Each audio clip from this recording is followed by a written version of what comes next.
Hello दोस्तों, Nippon life India AMC के बारे में बात करेंगे। कंपनी डिविडेंड लेकर आ रही है, उसके बारे में तो हम बात करेंगे, लेकिन फ्यूचर में क्या डिविडेंड के आप एक्सपेक्टेशन रख सकते हैं उसके बारे में भी हम बात करने वाले हैं। मार्केट शेयर कंपनी गेन कर रही है, लॉस कर रही है, उसके बारे में बात करेंगे और साथ साथ बहुत सारे बिजनेस से जुड़े हुए इंपॉर्टेंट डेटा के बारे में भी हम डिस्कस करेंगे और लास्ट में मैं जरूर बताऊंगा कि इस बिजनेस के बारे में मैं क्या सोचता हूं। लेकिन डिविडेंड से शुरुआत करते हैं।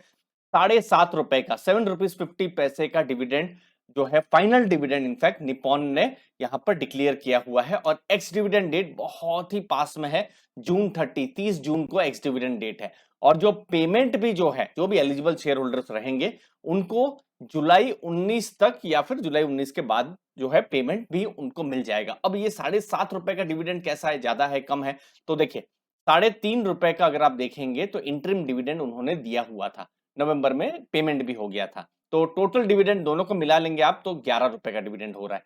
तो शेयर प्राइस भी आप देखेंगे 270, 275, 280 रुपीस के आसपास में, तो लगभग 4%, जी हाँ 4% से थोड़ा कम की ये डिविडेंड यील्ड हो रही है। लेकिन मैनेजमेंट ने गाइड किया है कि फ्यूचर में वो जो भी प्रॉफिट करेंगे उसको वो डिविडेंड के रूप में दे देंगे। इस बार भी जो भी उन्होंने प्रॉफिट किया था तो 96% उन्होंने डिविडेंड दे दिया था, तो डिविडेंड बढ़ा और उन्होंने कहा है फ्यूचर में कि 100% जो भी प्रॉफिट करेंगे डिविडेंड दे देंगे। तो कंपनी अगर प्रॉफिट करती है, समझ लीजिए अगले साल या ये जो फाइनेंशियल ईयर चल रहा है 2022-23 में, तो डिविडेंड आपको यहां पर मिलने की उम्मीद रहेगी अगर आप शेयर होल्डर हैं तो वो बात तो है ही दोस्तों, ठीक है।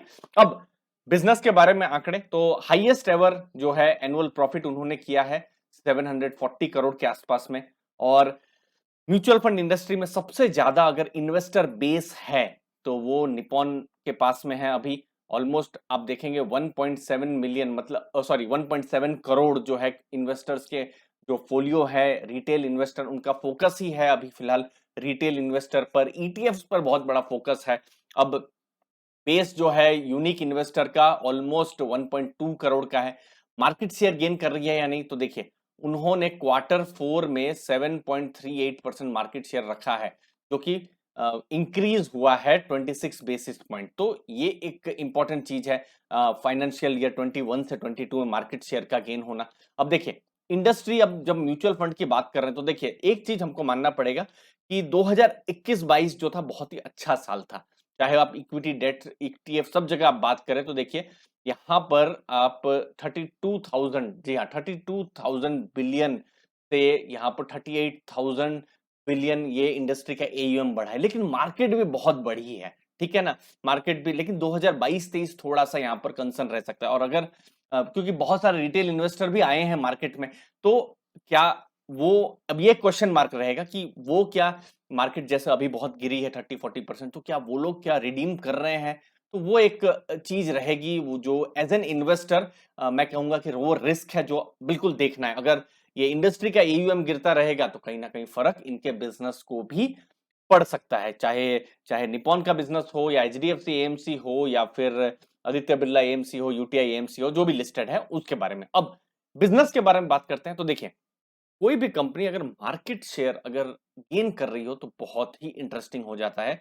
अ, मैं एटलीस्ट अब उसको बहुत ही मतलब मैं बहुत ही पॉजिटिवली लेता हूं, अपनी बात करूं तो देखिए 7.1% का मार्केट शेयर था म्यूचुअल फंड का उनका 2021 मार्च में, मतलब पिछले साल, जो कि अभी बढ़कर 7.4% हो गया। मतलब उन्होंने मार्केट शेयर गेन किया है 0.26 0.3% के आसपास में, जो अगर आप, और आप क्वार्टर ऑन क्वार्टर भी देख सकते हैं। अब जून का जब भी रिजल्ट आएगा तो देखने का रहेगा कि फर्दर उन्होंने क्या मार्केट शेयर गेन किया है। तो एज एन इन्वेस्टर ये सब चीजें आपको हमेशा देखनी है कि कोई कौन सी कंपनी है जहां आप इंडस्ट्री इंडस्ट्री ग्रो कर रही है या नहीं। इसीलिए मैंने यहां पर इंडस्ट्री का डेटा दिखाया। इंडस्ट्री ग्रो कर रही है तो जो है मार्केट शेयर कंपनी गेन कर रही है कि नहीं, तो ये आपके लिए एक लर्निंग हो जाती है। अब देखिए एक और डेटा लाया हूं, बहुत सारे डेटा है, बट देखिए आप इन्वेस्टर है, आपको अगर पैसा लगाना है तो आपको ये सब देखना पड़ेगा, ठीक है ना। और मैं बहुत सिंप्लीफाई करता हूं। देखिए जैसे यूनिक इन्वेस्टर 30% थे 2021 में, जो अभी 35%, तो पॉजिटिव चीज है। नंबर ऑफ फोलियोज आप देख सकते हैं लगभग 1 करोड़ थे, ठीक है, वो अभी बढ़कर 1.7 करोड़ हो गए। मतलब 70 लाख उन्होंने इन्वेस्टर जोड़े हैं एक साल में, जो कि बहुत बड़ा नंबर है। टोटल फोलियोज अगर आप देखेंगे 10.2% से 13.1%, तो इंडस्ट्री में कहीं ना कहीं वो ग्रो कर रहा है। अब टोटल फोलियो है तो अब इसका मतलब ये नहीं है कि, क्योंकि देखिए कोई फोलियो में 1000 रुपया भी होगा, कोई फोलियो में 10 लाख रुपया भी होगा, ठीक है ना। तो टोटल फोलियो फिर भी बहुत सारा डेटा नहीं देगा, क्योंकि अगर 100 फोलियो खुल गए और सब लोग ने 1000 की एसआईपी, उससे बहुत बड़ा फर्क नहीं पड़ता है। कोई एक फोलियो आपको करोड़ की एसआईपी दे दो, वो ज्यादा इंपॉर्टेंट है। बट फिर भी नंबर ऐड हो रहे हैं, पॉजिटिव चीज है।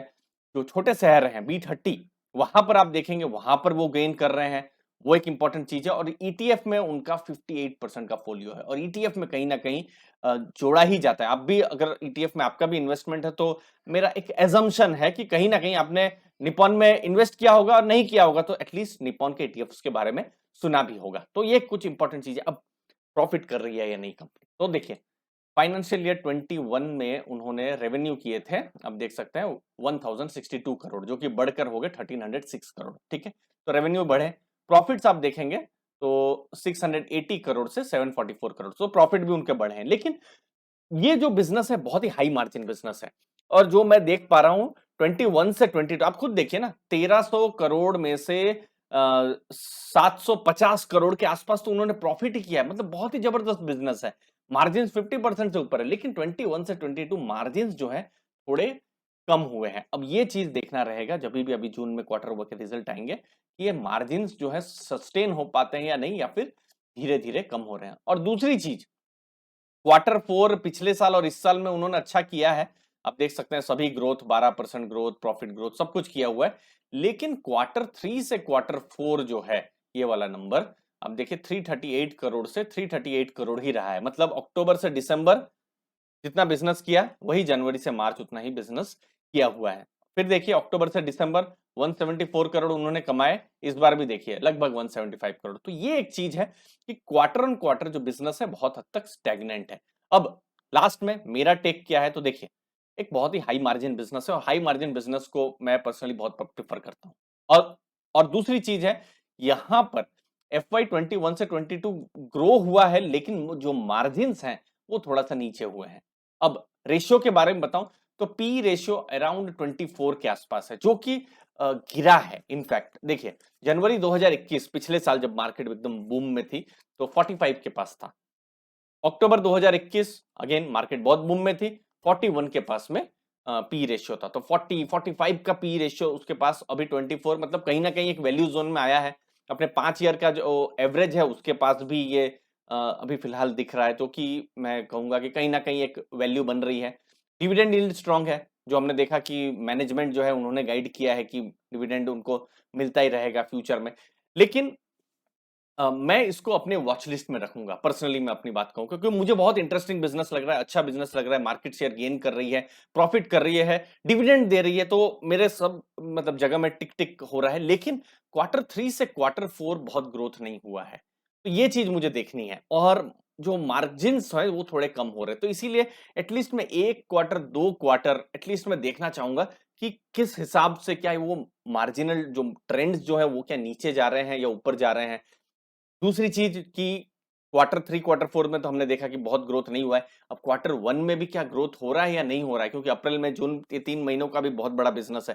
तो वो सब चीजें मुझे लगता है जब रिजल्ट्स आएंगे तो पता चलेगा, और उसके बाद ही कन्विक्शन बढ़ेगा। तो मैं अभी कहूंगा लेट्स से 100 में मेरा अभी 60% का कन्विक्शन, ऐसा मैं बोल सकता हूँ। दूसरी कुछ चीजें हैं जिसकी वजह से मैं फिलहाल थोड़े से मिड कैप स्मॉल कैप्स में मैं अवॉइड कर रहा हूं, बिकॉज क्योंकि मार्केट में भी बहुत अभी अनसर्टेनिटी है, चाहे वो रेट हाइक्स हो। खैर रेट हाइक्स का इनको फर्क नहीं पड़ने वाला है, क्योंकि ये सब टोटली बिजनेस ऐसा है नहीं। बट ये सब इंटरेस्टिंग बिजनेस है, लेकिन क्या है कि अगर मार्केट से लिक्विडिटी जाती है तो मिड कैप स्मॉल कैप पर सबसे पहले वो नेगेटिव असर पड़ता है। और वो हमने देखा भी है किस हिसाब से, इनका खुद का प्राइस देख लीजिए, गिर कर अभी गया हुआ है। तो मैं थोड़ा वेट जरूर करना चाहूंगा कि मार्केट का थोड़ा स्टेबिलाईज होने का, या फिर और ये थोड़ा वैल्यू जोन में आए तो और इंटरेस्टिंग हो जाएगा। और एटलीस्ट क्वार्टर ऑन क्वार्टर, जो क्वार्टर थ्री से क्वार्टर फोर हमने ग्रोथ नहीं देखा है, एटलीस्ट वो ग्रोथ अभी देखने को मिले। जब भी जुलाई अगस्त में रिजल्ट आएंगे तो हमको पता चलेगा। तो वो कुछ इंपॉर्टेंट चीजें होंगी। बाकी आप क्या देखते हैं निप्पॉन लाइफ इंडिया एएमसी में, जरूर बताइएगा। मुझे उम्मीद है आपको कुछ सीखने को मिला होगा, तो जरूर कमेंट सेक्शन में अपने व्यूज जरूर बताइएगा। आपके कीमती समय के लिए बहुत बहुत धन्यवाद। थैंक यू वेरी मच दोस्तों, धन्यवाद।